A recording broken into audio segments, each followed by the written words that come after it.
দর্শক স্বাগত জানাচ্ছি চ্যানেল আছে ডিজিটাল। আমি জামাল আহমেদ। এই মুহূর্তে আছি গাজীপুর মহানগরের কাশিমপুর ৪ নং ওয়ার্ড আইনাল মার্কেট শিকদারবাড়ি এলাকায়। দর্শক আপনাদের জানিয়ে রাখি, সারা বাংলাদেশে কিন্তু বিভিন্ন রাস্তাঘাট নিয়ে বিভিন্ন সময় মানুষদেরকে বিপদে ফেলা, যেমন রাস্তাঘাট বন্ধ করে, তার একটা দৃশ্য কিন্তু কাশিমপুর ৪ নং ওয়ার্ডে এই দৃশ্যটা হয়েছিল। তার রাস্তাটা যে বন্ধ করেছে সেই রাস্তাটাকে আমি দেখানোর চেষ্টা করবো। দর্শক এই ছিল, আমি দেখানোর চেষ্টা করছি, এই ছিল সেই রাস্তাটা। আপনার যদি এখানে বলে রাখতে চাই, এই রাস্তাটা কিন্তু সরকারি রেকর্ডের যে রাস্তাগুলো, এই রাস্তাটা এসেই কিন্তু এই রাস্তা দীর্ঘ ২০ বছর যাবতে কিন্তু এই রাস্তাটা এখানে ছিল। আমরা তাদের যে এলাকাবাসী তাদের সাথে কথা বলে আমরা কিন্তু জানতে পারছিলাম। দেখছেন, আপনারা দেখতেই পারছিলেন দর্শক, এই ছিল সেই রাস্তাটা কিন্তু টিনের বেড়া দিয়ে কিভাবে রাস্তাটা বদ্ধ করে রেখেছে।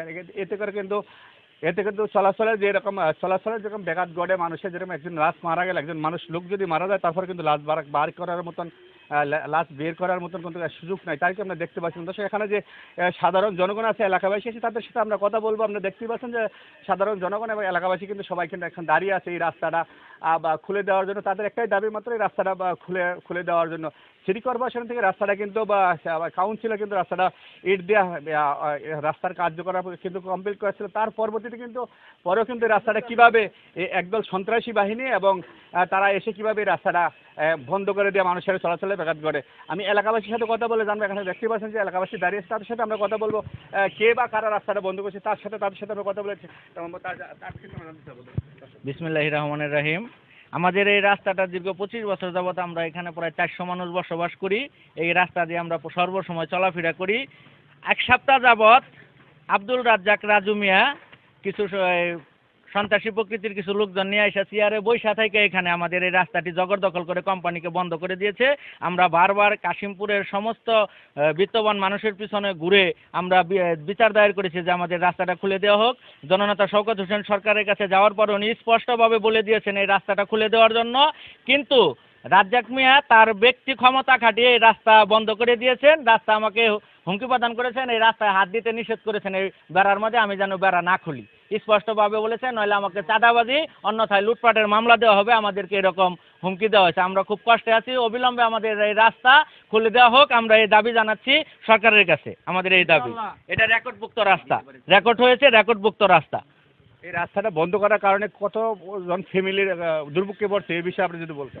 ম্যাক্সিমাম 30 থেকে 35 জন ফ্যামিলি আপনার এখন আটক আছে এই রাস্তা বন্ধ হওয়াতে। এখন এই মানুষগুলা বের হইতে পারতেছে না, 1 ফিট একটা গলি দিয়ে বের হচ্ছে, সঞ্চার পানি পালানোর জায়গা দেওয়া, খুব কষ্টে আছে এই মানুষগুলা। এখন বর্তমানে একটা চালের বস্তা নিতে পারতেছে না বাড়িতে, 1 কেজি সবজি কিনা মাথায় করে নেওয়া লাগে, হাতে করে নিয়ে বাইজা পড়ে, যাইতে পারতেছে না। এই অবস্থায় আছে বর্তমান জনগণ।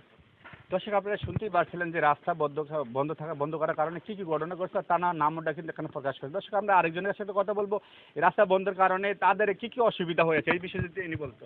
আমাদের এখন অসুবিধা মনে করেন আমরা বেরিয়ে পারতাছি না, এবং এই কথা খুইলা দিলে আমরা খুব খুশি হব, এটাই আমার কাছে অনুরোধ আপনাদের কাছে।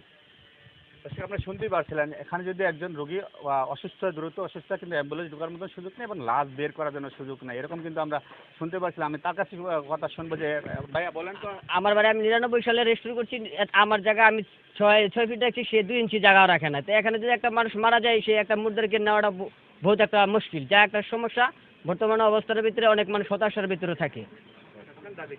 আমার দাবি রাস্তা থাকবে, জনগণ থাকবে, এখানে বইরা স্থানীয় ভাড়াটিয়া সবার চলাচলের জন্য, সবার জন্য অধিকার। একজন ভাড়াটিয়া একজনের। আপনি শুনতেই পারছিলেন, এরকম অমানবিক কাজ বাংলাদেশের কোথাও নাই, যে অমানবিক কাজটা এই কাশিমপুরের 4 নং ওয়ার্ডে আইনাল মার্কেট হয়েছে। আমি আরেকবারের সাথে কথা বলবো, তিনি কি বলে তার দুঃখ প্রকাশ, তার মতামত আমি তাই জানতে চাবো। আমাদের এই রাস্তা দিয়ে আপনার প্রায় 1-150 লোক প্রতিদিন যাতায়াত করে। এই রাস্তাটা কিছুদিনের মধ্যেই হঠাৎ করে বন্ধ করে দেওয়া হয়েছে। এই রাস্তাটা বন্ধ করছে আপনার আমাদের এলাকার প্রতাপশালী একজন ব্যক্তি, সে তার ক্ষমতার দাপটে রাস্তাটা বন্ধ করছে। তার নাম হলো মোহাম্মদ আব্দুল রাজ্জাক রাজু মিয়া। সে আমাদের। দর্শক আমরা শুনতে পারছিলেন এই রাস্তা নিয়ে যে তাদের মতামত, এলাকাবাসীর মতামত, যেখানে 30টা ফ্যামিলির যে চলাচলের যে ব্যাঘাত ঘটছে রাস্তা বন্ধের কারণে। আমরা তাদের সাথে কথা বলে শুনতে পারছিলাম এবং জানতে পারছিলাম এই গাজীপুর মহানগর কাশিমপুরের 4 নং ওয়ার্ডের এই যে তথ্যটা আপনাদের দিয়েছে। এই ছিল সর্বশেষ তথ্য। জামাল আহমেদ, চ্যানেল গাজীপুর।